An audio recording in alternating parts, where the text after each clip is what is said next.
What's up? Welcome and thank you for stopping by, fellow fans of Clash of Clans. It is your host, Galadon, and that's right, we are back to war. War with myself, war by myself. My Town Hall 2, Town Hall 3, Town Hall 4, and impossibly rushed 11, and my Town Hall 12 that's getting less rushed every day, decided to go to war again. And now, I've done this before, but I changed the lineup.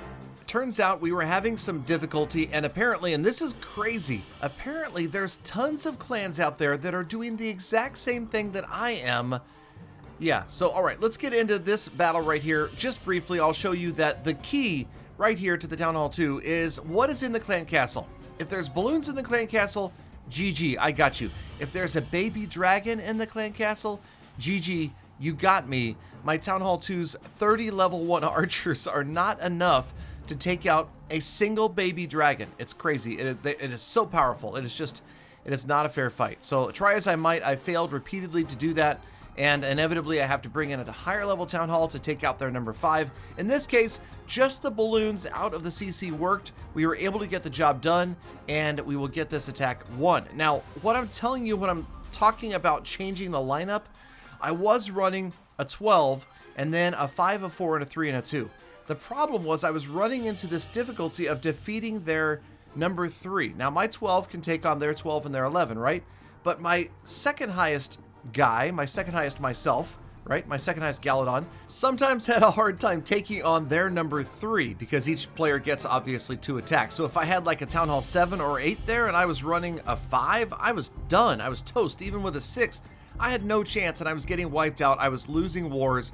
Finally, it came to me, wait a minute, I forgot that I had this other account, this Town Hall 11, that I had upgraded and rushed right before the Town Hall 12 update. Alright, so the Town Hall 2 gets 3 more war stars, but check this out, you ready? Strange but true.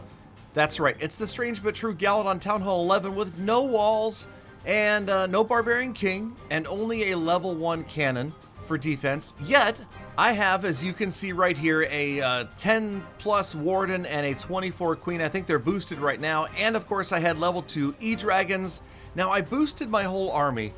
And the original reason I boosted was because I thought I was going to go after their 10 and it was going to be close. Then, just because of the way things worked out, I decided, okay, I'll just send my 12 after their top 2.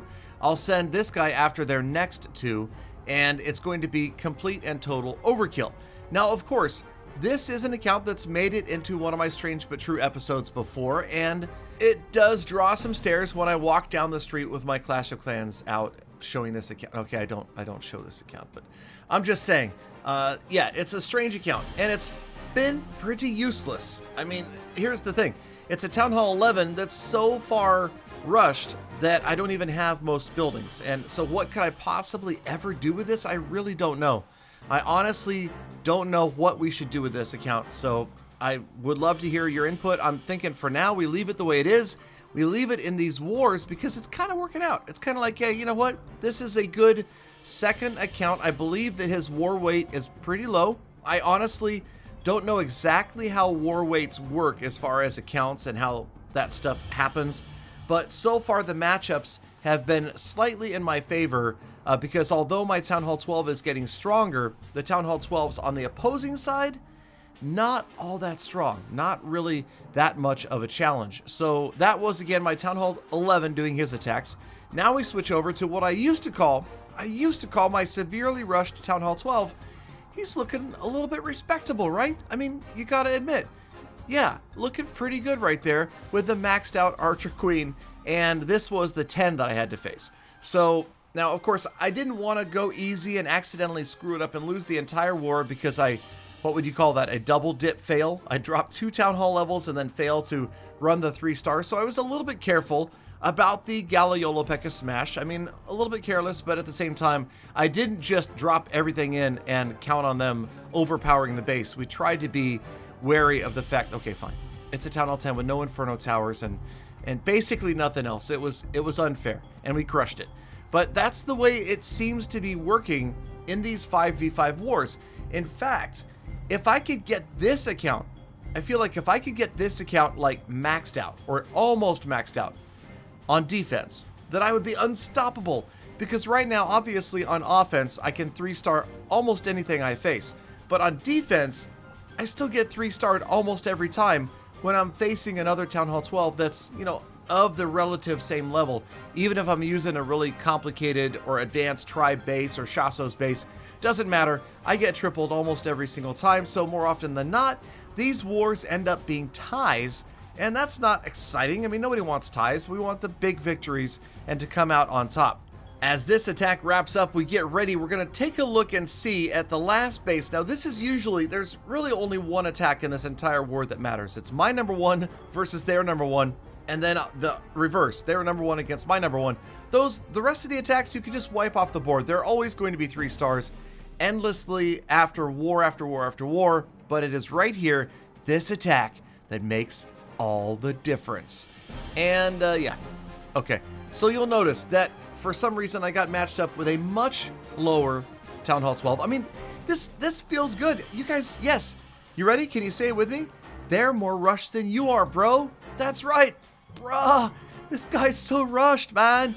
I could like be in global and be like, dude, you're rushed. I won't, because I don't do that, and you shouldn't either, because it's useless to insult people in global about them being rushed. Yes, global does appear to draw rushed people. No, that's not an excuse to abuse other clashers. Get in there and tell them, hey, this is how you can get better. This is how you can save your account. This is your opportunity to be that bigger clasher and to help somebody else out. And if you don't want to, hey, just send them to my channel. Go ahead, tell them to go ahead and subscribe to Galadon on YouTube, and they'll see the Fix That Rush episodes, and then they can figure it out themselves. All right, so this was, again, a Gala-Yolo P.E.K.K.A. smash. Obviously, because of the layout of this base, the Queen Walk worked out pretty well. We just kind of let her roll her way around the outside here and take out the defending Archer Queen, obviously, in just like 2 or 3 shots. Okay, fine, 3 shots. And then there was no question that we were going after the Eagle Artillery first. Despite that, I mean, I think the base was attractive. I like the planters all around the Eagle and the Expo. I mean, that was a nice touch. But no, you're not going to stop me. And, oh man, it just feels so good to have bigger and better walls than another Town Hall 12. So we make sure that the funnel is going to work with a couple of bowlers and a P.E.K.K.A. up at the top. The wall wrecker, obviously, it's going to get through everything here. Double dragons coming out of the clan castle. That didn't really worry me. Obviously, we've got the poison spell. We've got the Archer Queen. Hey, Galadon, we've got the poison spell. Galadon. Yeah. All right. Well, we've got Galadon, who oftentimes forgets the spells he brings, or maybe I was paying attention to the top of the screen at this moment. I'm not even sure. Yeah, so I never need the poison spell, apparently. The Archer Queen gets in there. We got the 50% for damage. She's gone all the way to the Town Hall because of the beautiful funneling with the Gala-Yolo P.E.K.K.A. smash. Gotta love that Ice Golem freeze right there as it freezes everything in sight. Then everybody else can go around the outside. That's okay. We don't need your help because the Archer Queen pretty much has everything locked down on the interior. Okay, not quite everything. But look at all the spells we got left. A couple of rages, a freeze, a poison, a jump spell. I don't know why I didn't use the poison when I did. There's a jump just to kind of give units a shortcut. Hey, you don't want to go all the way around the outside.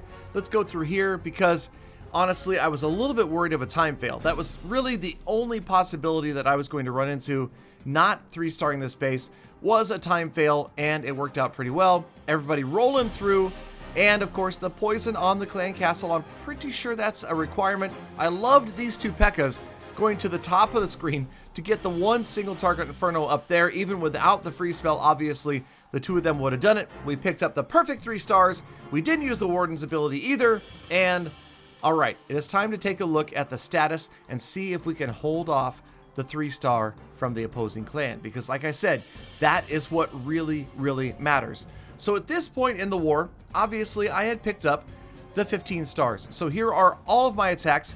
There we go, the last 3 stars clicking onto the board. Now I did this early. The other clan hadn't even begun yet, but there you can see my lineup. So my main account, the 4, the 3, the 2, and the rushed 11. And this was the opponent's Town Hall 12 attack against my base. Now you'll notice I'm using Shasso's base. If you guys are wondering about this base, there was definitely an episode made about this base that talked about one of the strongest bases ever, which at the time it really was. Now maybe not quite as much. Yes, okay, this player had extremely low level heroes, and he really never stood a shot at taking my base down. So credit to Shasso, credit to the base. credit to the algorithm giving me the weighting that it did. And maybe, I mean, I'm beginning to think that this account, this series of accounts that I'm running, has the perfect war weight to pick up victory after victory after victory. So I'm not going to change anything. We will just see what happens and see how many wins in a row we can pick up as of this war right here, because obviously this is not going to be a 3-star. It is only 2 wars in a row, but I've only been running the Rushed 11 in these wars for 2 wars. Now, if this is something you guys would like to see, please do leave a like on the video and leave a comment down below. Let me know if this is an interesting series to you. If, again, you have an idea for the Town Hall 11, also let me know.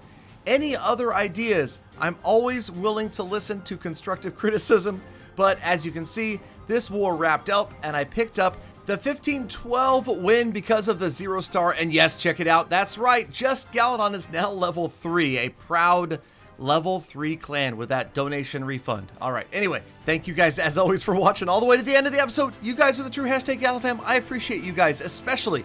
I appreciate everybody that shows up at the beginning, but I appreciate you guys even more. Now get out there, have a fantastic rest of your day, be kind to people, animals, and the planet, and I hope to see all of you back here again tomorrow, especially you, for more full attacks.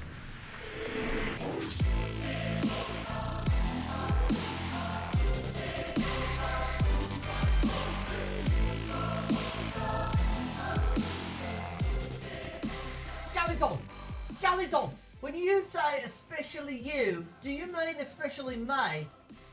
Is it me? I think it's me.